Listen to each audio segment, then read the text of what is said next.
গাড়ি থেমে যায় একটি পুরনো বাড়ির সামনে। বৃদ্ধ বলে, এটাই ছায়াহীনদের আশ্রয়। যতদিন নিজেকে খুঁজে না পাও, ছায়ারা ফিরে আসবে না। গাড়ির দরজা খুলে পড়ে যায় অর্পিতা। হঠাৎ চোখ মেলে দেখে সে একটা পুরনো বড় বাড়ির সামনে। চারিদিকে গা ছমছমে নীরবতা। গাড়িটা নেই, বৃদ্ধও নেই।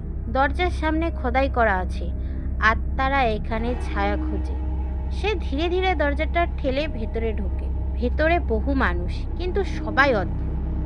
কেউ কারোর সঙ্গে কথা বলে না, কেউ আয়নার সামনে দাঁড়ায় না, কেউ নিজের নাম নেয় না। একজন লম্বা চুলের মহিলা এগিয়ে আসে। তুমি নতুন? হ্যাঁ, আমি ছায়া হারিয়েছি। মহিলা হেসে বলে, না, ছায়া তোমাকে হারিয়েছে। অর্পিতাকে নিয়ে যাওয়ার হয় এক বিশেষ কক্ষে। দেওয়াল জুড়ে শুধু আয়না।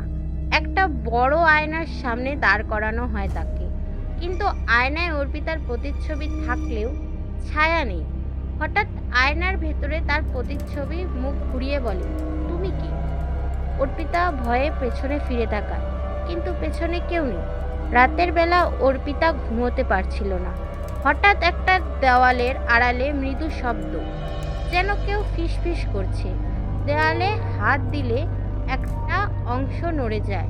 একটা গোপন ঘর, ভিতরে অনেকগুলো পুরনো ছবি, এক একটা মানুষের, যার ছায়া নেই।